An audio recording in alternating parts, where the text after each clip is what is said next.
Bentornati in un altro episodio di Spacchetta Tega. Oggi, come vedete, non siamo nel mio laboratorio, sono venuto a trovare Matley, ovviamente perché unboxiamo la mia prima CNC. È un giochino, però potrebbe essere un bel giochino. Per imparare, di sicuro sì. Tagliamo proprio brutta. Una volta che avevo tagliato uno scatolone così. È molto più pratico, fai hop. Questa è come deve venire fuori. Verde allora? Azzurrina spero, versione 1.0. Allora, questo Deve essere piena di bug. Pazzolino, plastichine, USB, viti, manuale lo teniamo qua. In questo pacco invece che mi è arrivato a parte, questo cosino qua per il laser, perché questa CNC qui puoi anche montarci un modulo laser se vuoi e fare le incisioni, però onestamente io non so se oggi ho voglia di provare il modulo laser. Io no. Qua c'è una serie di chiavi a brugola. Chiavi della Yangon Tool. La USB. Il tastatore pure. Cioè, altro che la mia. Questa che ha il tastatore, zio. Fa già qualcosa. Adesso arriviamo al pezzo forte. Mandrino da 4 kW. Dopo facciamo il confronto.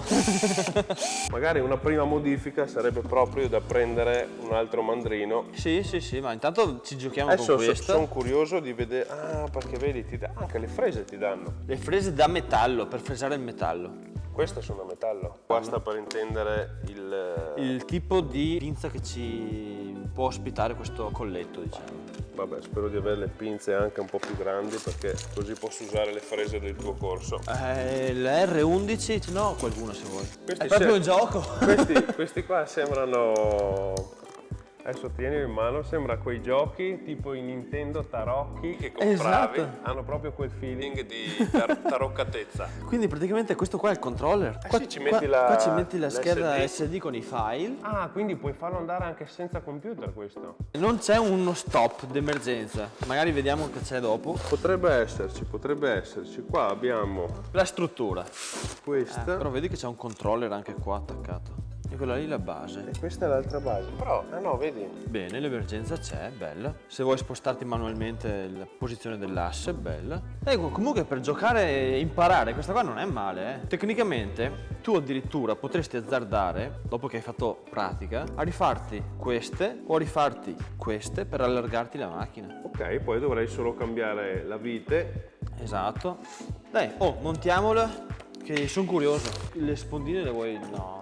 Ma no, ti direi che non me ne frega neanche niente. Io utilizzerei le mie chiavi a brugola colorate, ma c'hai questa serie che è tanto più bella. Yong Kong Tool. Aveva il bottone e te sei andato a sbregarla. Sì. Tanto queste vanno nel cassetto delle brugole miste e non le userò mai tanto. Oh, vedi? Che è molto più veloce. Abbiamo tutto un cosino di fili, spindle, perfetto. E adesso ci sono da cablare tutti gli assi. Hanno trasformato una CNC in una stampante 3D come la Ender 3, perché si assembla come la Ender 3. Ci sono i cavetti con gli assi segnati, con le etichette, asse Z, asse X, Y. Sì, è molto. Infatti non serve neanche leggere. In un quarto d'ora praticamente hai cablato la macchina, assemblato la macchina. Mandrino mi sembra di aver capito che sia da 500 watt, una potenza disastrosa. Creerà un vortice di sicuro. Sono in fine corsa, quindi è dotata di fine corsa di emergenza. Questo non ho capito, ma Questo probabilmente te lo per dico il io. laser. Bravissimo. Tu vai a sostituire il mandrino con il modulo laser. E questo è Mi sembra l'adattatore. grande, non ci passa il laser da qua, è ovvio che sia più grande. Houston, abbiamo un problema. Ah no, guarda, questo si aggancia a clippettina qua. E ora cosa serve questo? Ma no, non puoi lasciare il laser a quindi questo?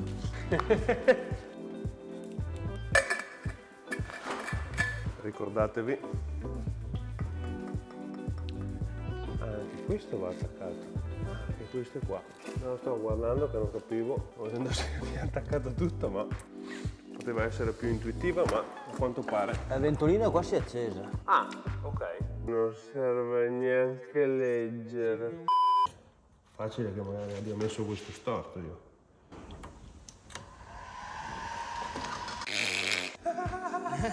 Ora gira. Qualcosa è partito. Vediamo.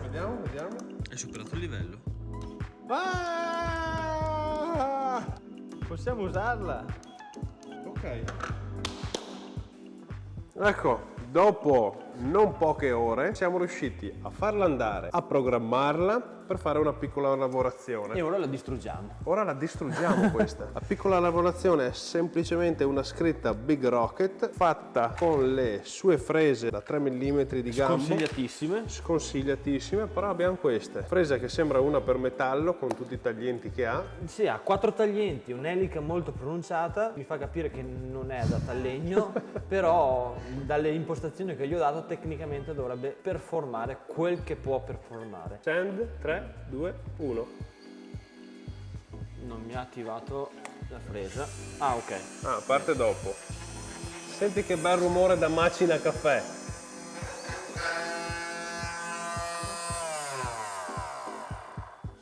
Basta.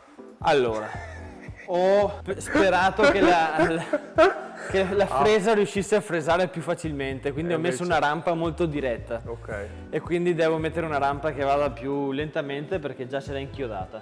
Fallimento totale. Secondo tentativo. Via.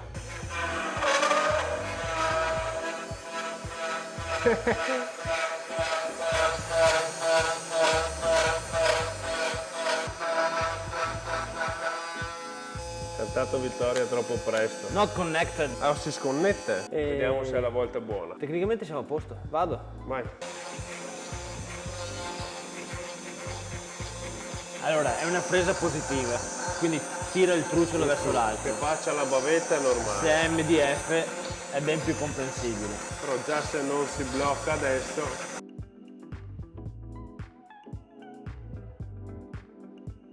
Ragazzi, la prima lavorazione mi sembra accettabile, a parte i primi problemi iniziali per configurarla, ma al 90% era colpa mia che ho collegato i cavi sbagliati. Ora proviamo a montare una fresa da 4 mm, diversa da quelle che ci sono in dotazione, e proviamo semplicemente a tagliare un pezzo, un cerchio semplice, per vedere se riesce a fare anche questi lavori qua.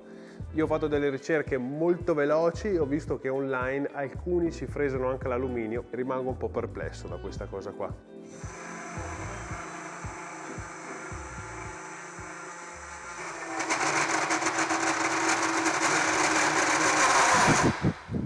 E ora la distruggiamo.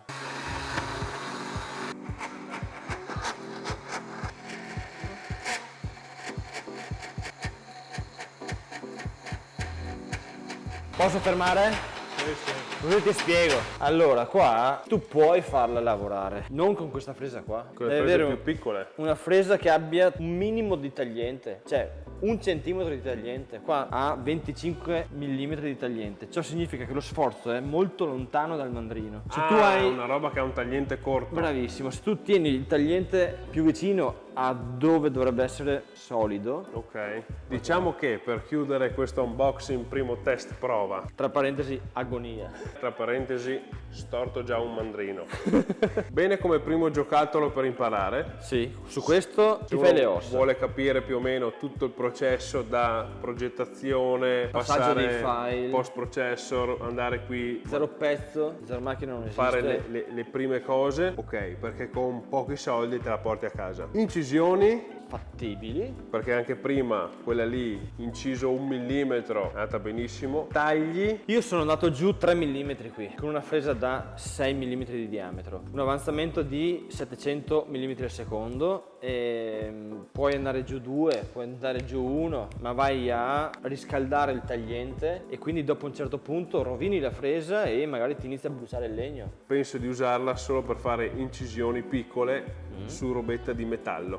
Tecnicamente tu ti Secondo puoi me. realizzare una DIM dove una volta tagliata una medaglietta te la vai a posizionare là in battuta, la blocchi e quella alla parte fa solo l'incisione, tu l'hai sfruttata. Faccio solo quello, ma infatti è... Una goccia di olio da taglio durante la lavorazione, che praticamente va a bagnare su tutta la monetina, ti fa l'incisione. e vai liscio. Liscio. Vabbè, ci si prova, la userò per questo e basta. Se volete farvi male trovate il link in descrizione. Io ti ringrazio ovviamente per la disponibilità e questa prima intro. Ci vediamo al prossimo Spacchetta Tega.